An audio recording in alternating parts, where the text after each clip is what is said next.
welcome you in once again to Yellow Jacket Football alongside Allen head coach Teddy Keaton. I'm Kay Crenshaw, and coach, this past week, not the result maybe on the scoreboard you were looking for in the loss to Fort Valley State, but like you and I were talking about a little bit earlier, you go back and watch the film, review on the game, emotions settle down after the loss, and you took away a lot of positives. Yeah, there were a lot of things that I could draw on. You know, most people spend their time worried about the negative.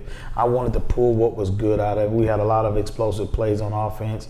On defense, we did a lot of good things. I think there's one negative I had that we had to work on better is tackling.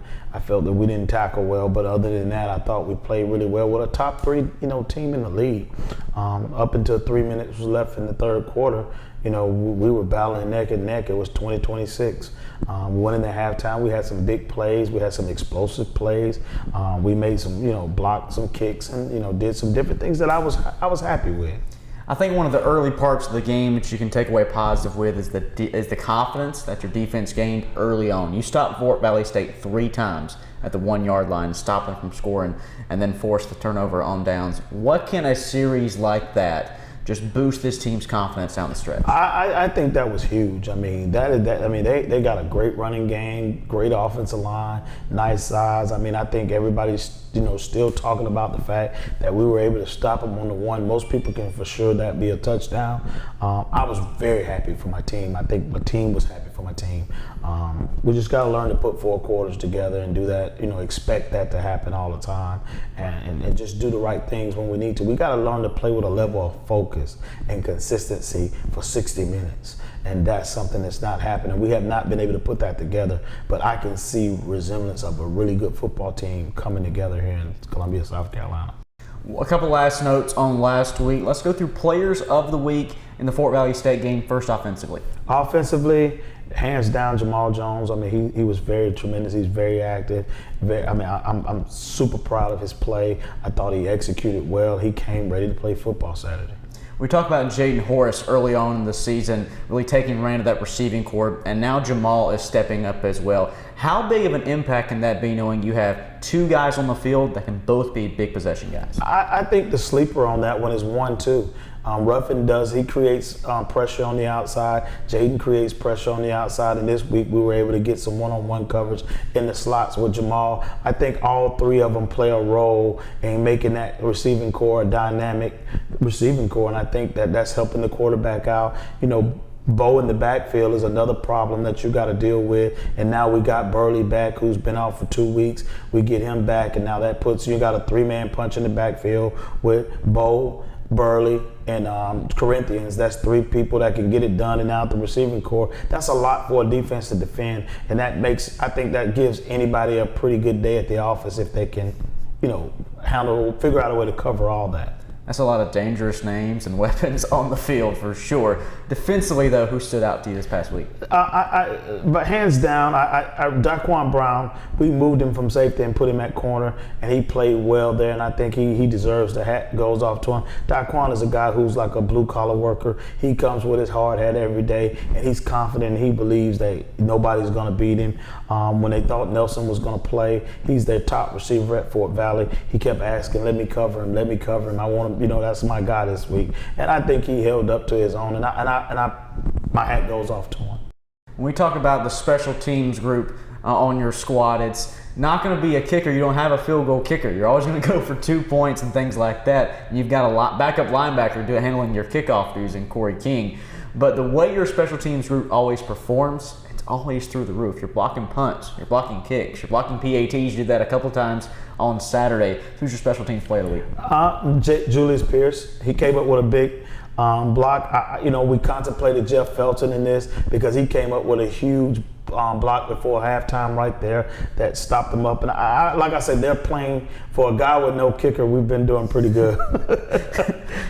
And it's been a good unit. And they the punter's doing really well. Other than the block punt, it was, they've been doing well. That's the first time they gave one up. And I think it was just a matter of sudden change. When you had a bad possession on offense, then you turn around and you backed up in there, you're a little nervous. It's always scary to kick from your end zone.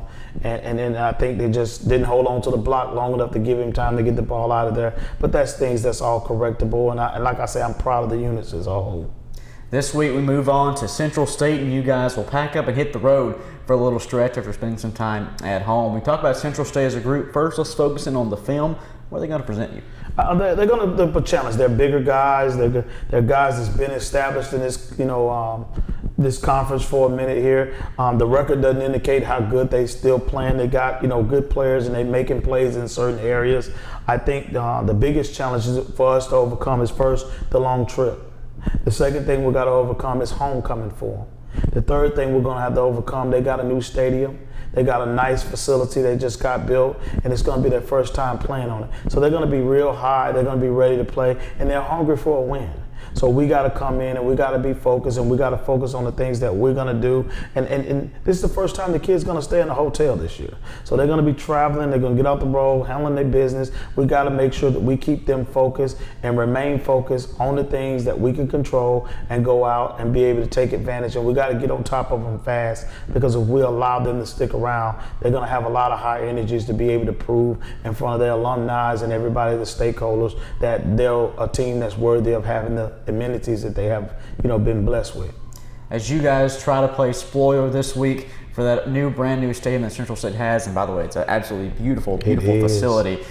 You guys, though, we're at almost the midpoint of the season now, and the grind is real of a full football season. But this week, you and your teams took some time away and just enjoyed some time off the field. Yes, we went to practice yesterday morning, and then yesterday afternoon we wanted to do some team bonding things. So the kids made up the game. They wanted to play kickball. So we divided the team up into teams, and they had a real good moment. It was good to see, fun, to laugh, and just take a little pressure off. They ended up, we're in the middle of the season, they 2-2. I couldn't ask for a better position to be in. We had 500. We done won on the road. We done won at home. We done won some close ones. Everything that possibly could have happened in a season right now, we've seen it. So now it's just a matter of getting them to be focused for 60 minutes. They had a couple good days at practice, and I loved it. So I say, hey, let's take a little break. Let's forget about football. Let's relax a little bit, and let's go enjoy ourselves. And I think the kids appreciate it. The coaches certainly appreciate it, and we had a good time. We talked about you guys not having a kicker on the team. Did anybody impress you on the kickball field? Nah, I put a couple videos up on Facebook, and I was like, wow, this is funny. We can get the ball kicked off, period.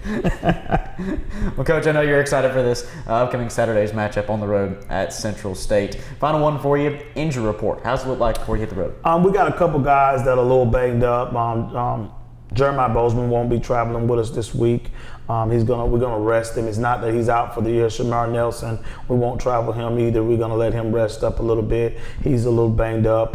It's a grind. It's a gauntlet. We played some pretty physical teams, and anytime we see a guy, normally I would just be like, we got to keep pushing through it. But now I feel like, if a guy needs a break and we need to get him a break, because we got a long road ahead of us, we want him to be healthy for the long haul and not just, for a game. So the next man got to step up. He got to play. He got to be able to do his job and take on the challenge, and some of them will welcome the opportunity. We did a few things. We, changed some things on the defense, added some different stuff on offense, just trying to give ourselves a better chance to fit the personnel that we have. First half of the 2021 season is behind us, and you look ahead down the stretch as Allen travels to Central State this Saturday. For Teddy Keaton, I'm Cade Crenshaw. We thank you all for tuning in to this week's edition of Yellow Jacket Football.